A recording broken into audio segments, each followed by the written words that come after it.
لبيك اللهم لبيك لبيك لا شريك لك لبيك إن الحمد والنعمة لك والملك لا شريك لك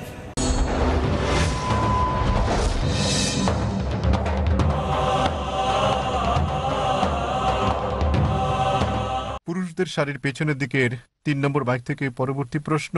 হ্যাঁ ভাই, আপনি।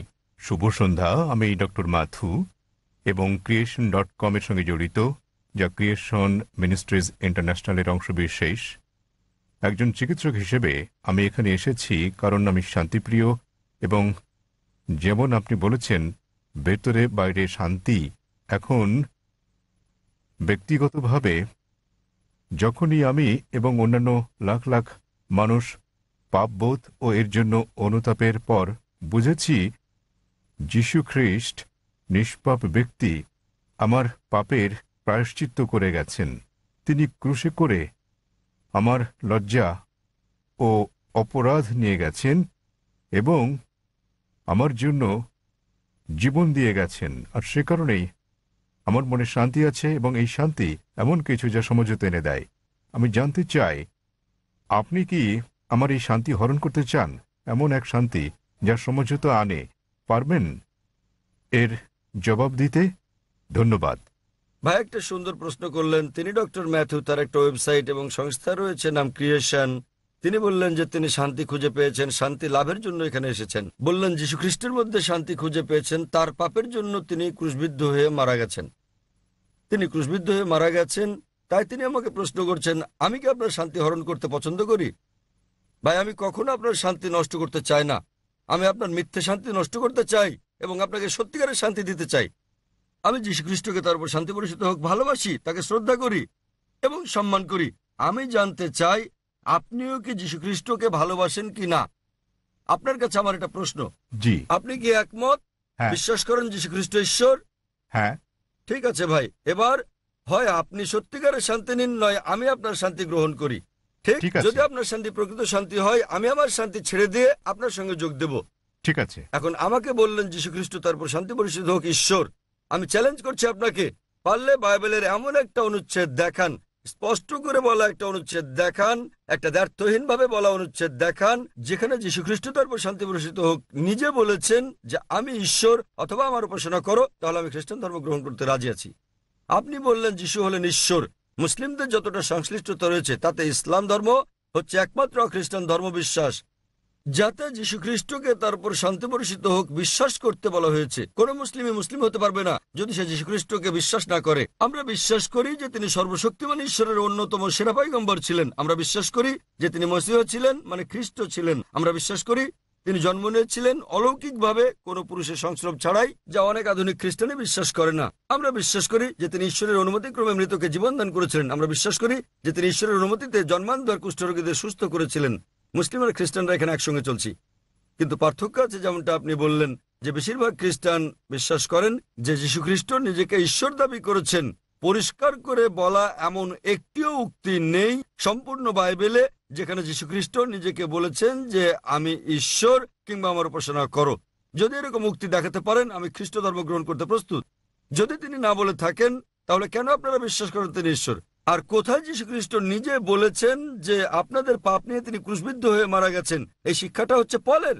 আপনারা কি পলকে না যীশু খ্রিস্টকে তার উপর শান্তি বর্ষিত হোক অনুসরণ করছেন?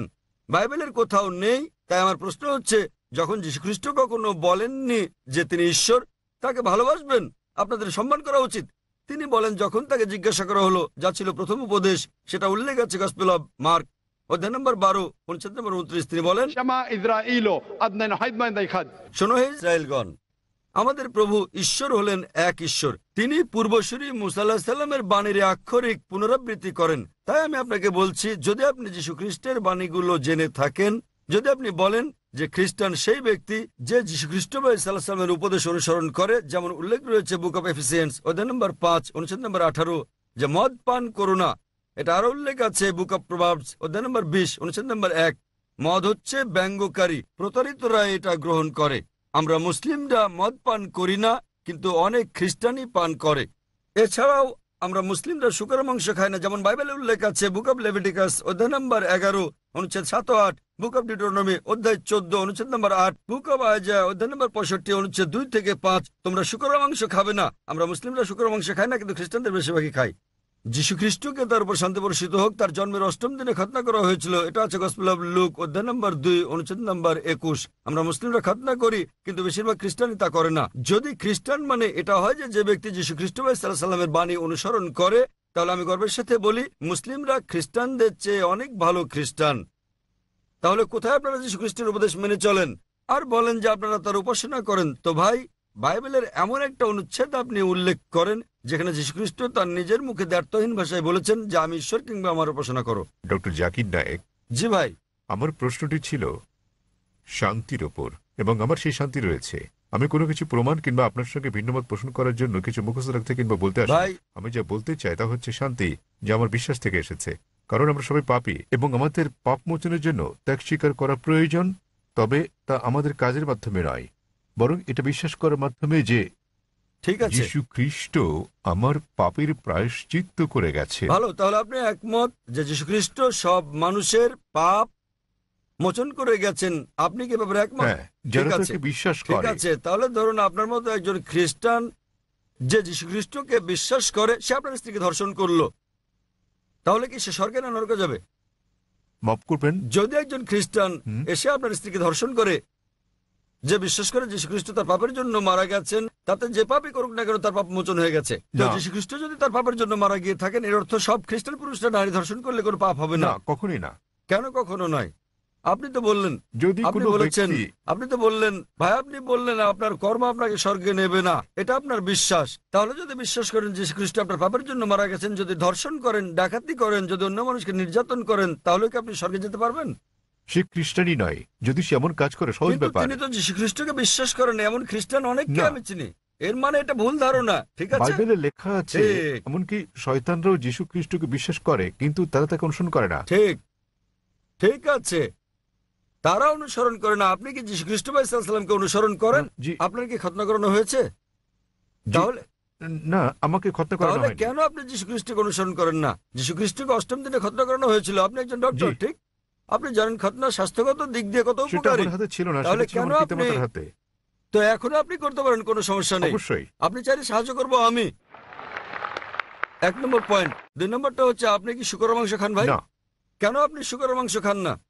ওল্ড টেস্টামেন্টে তা উল্লেখ আছে, ঠিক, এবং ঈশ্বর তা উল্লেখ করেছেন। আপনি কি মাদক সেবন করেন? আপনি কি মদ পান করেন? না। ভালো, আপনি কি বিশ্বাস করেন যীশু খ্রিস্ট ঈশ্বর? যীশু ঈশ্বর যিনি মানুষ রূপে পৃথিবীতে এসেছিলেন। কোথায় এটা উল্লেখ আছে? বাইবেলের কোন অনুচ্ছেদে আমাকে বলেন। বাইবেলের কোন অনুচ্ছেদে? হ্যাঁ, বাইবেলের কোন অনুচ্ছেদে? কোন অনুচ্ছেদে কোথায় যীশু খ্রিস্ট নিজে বলেছেন যে তিনি ঈশ্বর? ধরেন যদি কেউ আপনাকে ঈশ্বর বলে, আপনি কি বিশ্বাস করবেন আপনি ঈশ্বর? কেউ যদি আমাকে ঈশ্বর বলে, আমি তা বিশ্বাস করব? এই বিষয়টা মনে রাখা দরকার। যীশু খ্রিস্ট কখনো নিজেকে ঈশ্বর দাবি করেননি। প্রকৃতপক্ষে আপনি গসপেল অব ম্যাথিউ অধ্যায় নম্বর 19 অনুচ্ছেদ 16-17 দেখবেন, এক ব্যক্তি যীশু খ্রিস্টের কাছে এসে বলল, ও গুড মাস্টার, কি ভালো কাজ করলে আমি অনন্ত জীবনে প্রবেশ করতে পারবো? তখন যীশু খ্রিস্ট তারপর শান্তি পরিশুদ্ধ হোক বললেন, কেন তুমি আমাকে ভালো বলছো ঈশ্বরকে বাদ দিয়ে? কেন তুমি আমাকে গুড বলছো? একটি মাত্র গুড আছে, আর তা স্বর্গের ঈশ্বর। এবং তুমি যদি অনন্ত জীবন পেতে চাও, তাহলে উপদেশ বাণী মেনে চলো। তিনি কখনোই বলেননি যদি স্বর্গে যেতে চাও তোমরা আমাকে ঈশ্বর বলে বিশ্বাস করো। তিনি কখনো বলেননি যে তোমরা বিশ্বাস করো আমি তোমাদের পাপের জন্য মারা গেছি। তিনি বলেছেন যদি স্বর্গে যেতে চাও তাহলে উপদেশ বাণী মেনে চলো। আর এই উপদেশগুলো কি? ডাকাতি করো না, তোমরা মদ খেও না, প্রতিবেশীর স্ত্রীর প্রতি লালসা করো না। উপদেশ অনুযায়ী কাজ করলে তা তোমাকে স্বর্গে পৌঁছে দেবে। যীশু খ্রিস্ট কখনোই বলেননি যে তিনি ঈশ্বর ছিলেন। তাহলে আপনারা কেন বলছেন যে যীশু খ্রিস্ট তারপর শান্তি বর্ষিত হোক ঈশ্বর? আপনারা তার বাণী মানছেন না। আমি বলিনি যে যীশু ঈশ্বর, আমি বলেছি আমার মনে শান্তি আছে এবং এই শান্তি ভাগ করে নিতে চাই। ভাই, অনেক মানুষ আছে শয়তানের পূজা অর্চনা করার একটা দল আছে, আপনাকে জানেন? শয়তানের পূজা অর্চনা করার অনেক দল। তাই তারা শয়তানের পূজা করে শান্তি পায়, তবে তা মিথ্যে শান্তি। তাই তো আপনাকে মিথ্যে শান্তি থেকে বের করে নিয়ে এই সত্যিকারের শান্তি দিতে চাই আমি। আপনি যাকে শান্তি বলছেন সেটা প্রকৃত শান্তি নয়। আপনি একটা ভুয়া ঈশ্বরের উপাসনা করছেন। যীশু খ্রিস্ট তার উপর শান্তি বর্ষিত হোক কখনো বলেননি তিনি ঈশ্বর। সুতরাং আপনি ভুল ঈশ্বরের উপাসনা করছেন এবং আপনি ভুয়া শান্তিতে আছেন। যেমন কিছু মানুষ শয়তানের পূজা করেও তারা ভাবে যে তারা সঠিক পথে আছে। আমি আপনাকে এই ভুয়া শান্তি থেকে বের করে নিয়ে আসল শান্তির পথে আনতে চাই।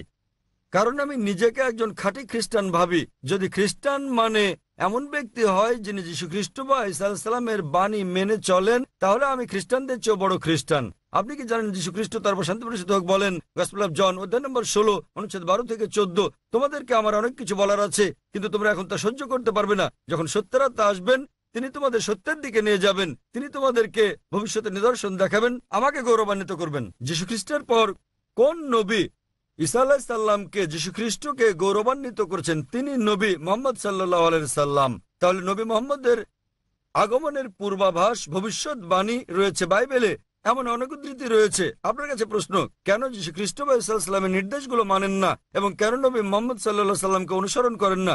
তাহলে আপনি কেমন খ্রিস্টান? আপনি কি বোঝাতে চেয়েছেন যে আমি খ্রিস্টানদের শিক্ষা অনুসরণ করি না? মোটেই তা নয়, আমি রেফারেন্স দিয়ে উদ্ধৃতি দিচ্ছি। বাড়ি ফিরে গিয়ে আপনি বাইবেল দেখেন, রেফারেন্স সহ। আমি সত্যিকারের খ্রিস্টান, আপনি খ্রিস্টান নন। যাচাই করা সহজ ভাই। সহজ, খুবই সহজ। আপনি যা বলছেন আমি তা উদ্ধৃতি দিয়ে বলছি, আপনি একটি উদ্ধৃতিও দিতে পারেননি। আমি খ্রিস্ট ধর্মবেত্তাদের চ্যালেঞ্জ করছি, আমি খ্রিস্ট ধর্মবেত্তাদের যে কাউকে চ্যালেঞ্জ করছি। আপনাদের ধর্মবেত্তাদের নিয়ে আসুন। যদি আপনি বলেন যে আপনার ধর্ম সম্পর্কে জ্ঞান নেই, তাহলে আপনার ধর্মবেত্তাদের নিয়ে আসুন, বিশ্বের শ্রেষ্ঠ, এবং আমরা সংলাপে বসবো। নিশ্চয়। তবে সে ব্যক্তিকে হতে হবে বিজ্ঞ, রাস্তাঘাটে জানাতন লোক নয়। এমন ব্যক্তি যিনি মানুষকে আকৃষ্ট করতে পারেন, এমন ব্যক্তি যিনি পড়াশোনা করেছেন। আপনি ভারতের মধ্যে, বিশ্বের মধ্যে যিনি সবচেয়ে ভালো, তাকে নিয়ে আসুন, আমরা সংলাপ করব। এবং আপনি তাকে প্রশ্ন করতে পারেন। আমি যে সব প্রশ্ন করছি সেগুলো তাকে জিজ্ঞেস করুন যে বাইবেলের কোথায় উল্লেখ করা আছে কোন দ্ব্যর্থহীন উক্তি যেখানে যীশু খ্রিস্ট বা ঈসা আলাইহিস সালাম নিজে বলেছেন যে আমি ঈশ্বর অথবা আমার উপাসনা করো। আমি জাকির নায়েক অবিলম্বে আপনার এই কথা মেনে নেব। আপনি যদি বাইবেলের যে কোনো সংস্করণ থেকে দেখাতে পারেন কোন দ্ব্যর্থহীন উক্তি, কোন সুস্পষ্ট উক্তি যেখানে যীশু খ্রিস্ট বা ঈসা আলাইহিস সালাম নিজে বলেছেন যে আমি ঈশ্বর কিংবা আমার উপাসনা করো, তাহলে আমি তাকে ঈশ্বর মানব। তবে এমন একটি উক্তি নেই। সুতরাং আপনারা যা করছেন তা হচ্ছে যীশু খ্রিস্টের উপদেশগুলো আপনারা অনুসরণ করছেন না। এটা হচ্ছে চার্চের শিক্ষা, যীশু খ্রিস্টের তার উপর শান্তি বর্ষিত হোক নয়। তাই আমি আপনাকে অনুরোধ করি ভাই, দয়া করে মিথ্যা শান্তি ত্যাগ করুন এবং সত্যিকারের শান্তি গ্রহণ করুন। সত্যিকারের শান্তি হচ্ছে ঈশ্বরের কাছে আত্মসমর্পণ করা। সেই ঈশ্বর যিনি যীশু খ্রিস্ট বা ঈসা আলাইহিস সালামকে সৃষ্টি করেছেন, কোন ভুয়া দেবতা নয়। যীশু খ্রিস্ট বা ঈসা আলাইহিস সালাম ঈশ্বরের একজন পয়গম্বর ছিলেন, ঈশ্বর ছিলেন না। আশা করি উত্তরটা পেয়েছেন।